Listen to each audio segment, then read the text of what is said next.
Sie sind wieder da. Es geht wieder los.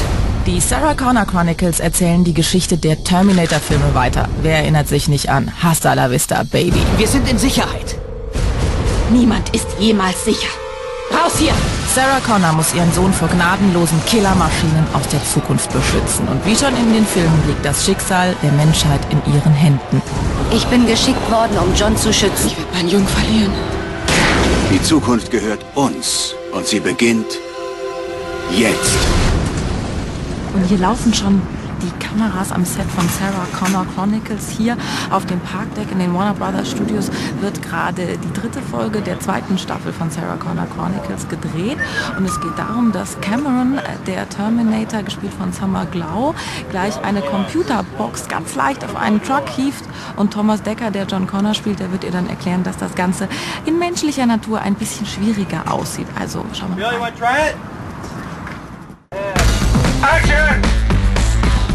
Als die 1. Staffel der Sarah Connor Chronicles Anfang des Jahres in den USA ausgestrahlt wurde, erzielte sie Traumquoten. Die erste Folge sahen 18 Millionen Amerikaner.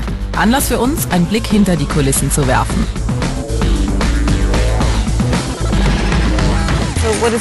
Frage den Regisseur, was ist das Besondere an dieser Szene? Nun, was ist das Besondere? Wir müssen die ganze Zeit die Illusion aufrechterhalten, dass Summer Glau ein Roboter ist. In diesem Fall zeigen wir ihre übernatürliche Kraft auf subtile Art. Sie hebt mühelos einen Karton mit einem Flatscreen auf den Wagen und der Zuschauer soll daran glauben, dass es etwas Schweres ist. Sie wird dabei von Leuten beobachtet, die ahnen, dass mit ihr etwas nicht stimmt. Das ist alles sehr unterschwellig, ohne Schießereien, Explosionen oder zusammenkrachende Autos. Wir haben hier eine Alltagssituation, das Einkaufen. Und doch muss der Terminator extrem vorsichtig sein, um seine Identität geheim zu halten.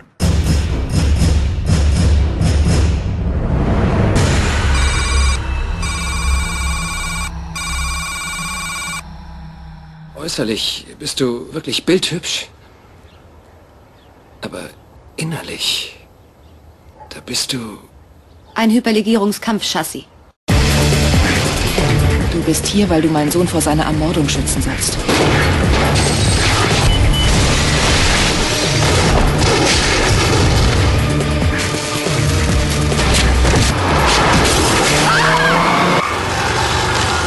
Bitte bleiben Sie ganz ruhig.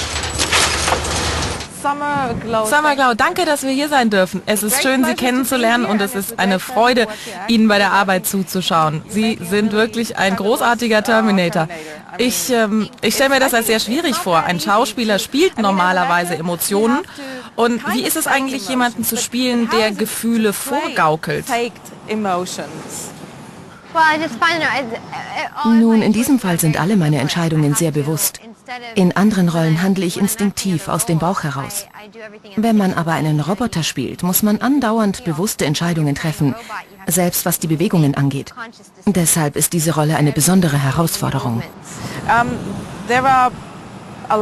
In der Serie gibt es viele Action- und Stunt-Szenen. Sie müssen des Öfteren mit Schusswaffen umgehen und auch kämpfen. Was ist in Bezug auf die physischen Anforderungen an dieser Rolle anders als bei anderen Fernsehrollen, die Sie bereits gespielt haben?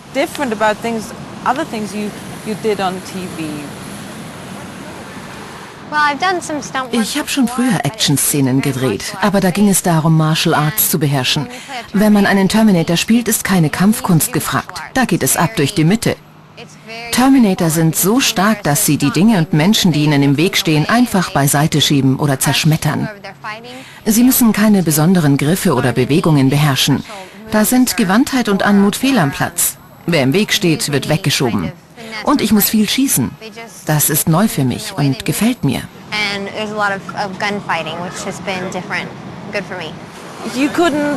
Sie konnten ja nicht einfach Arnold Schwarzenegger anschauen und ihn nachahmen. Als Frau mussten Sie eine völlig neue Figur erschaffen. Wie haben Sie das hinbekommen? Das hat großen Spaß gemacht. Und es ist einer der schönen Aspekte bei dieser Serie, dass ich nicht in irgendwelche Fußstapfen treten musste, sondern eine eigene Figur entwickeln durfte. Das war fantastisch, mit den Autoren und Produzenten daran zu arbeiten.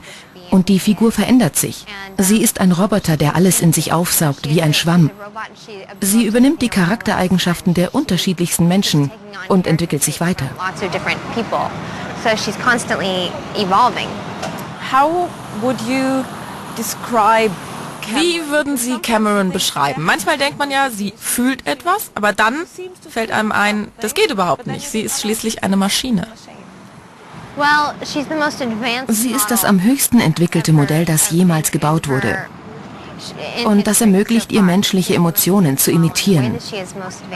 Aber nicht nur das, sie ist auch der empfindsamste Terminator, den es gibt. Sie ist in der Lage, Gefühle aufzuspüren und zu verstehen. Dabei wirkt sie sehr kindlich in der Art, wie sie Dinge aufnimmt, die sie beobachtet. So würde ich sie beschreiben. Sie ist sehr ehrlich, aber gleichzeitig auch sehr kompliziert und sehr schlau.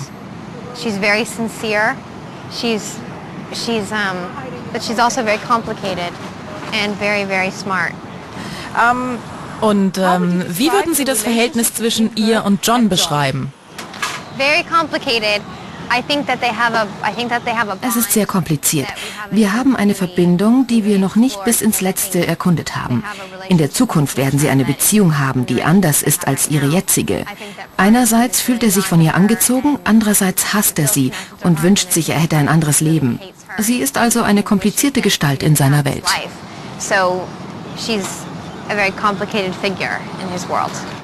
Auf dem Parkdeck der Studios versucht John mittlerweile, seiner Beschützerin zu entfliehen. Cameron, John und natürlich auch Sarah haben bereits eine Zeitreise hinter sich. Und bei allem Spaß am Set gibt's in der Serie am Ende nur ein Ziel: die Machtergreifung der Maschinen verhindern.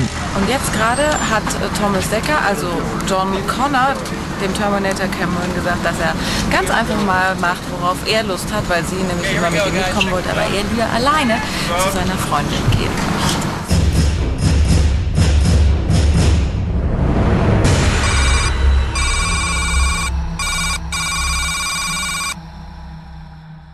Ich bin nicht der, für den die mich halten. Ich bin kein Messias. Das kannst du nicht wissen.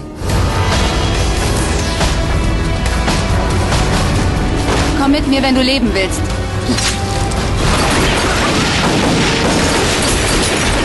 Das nächste Mal machst du das, was du gelernt hast. Du läufst weg.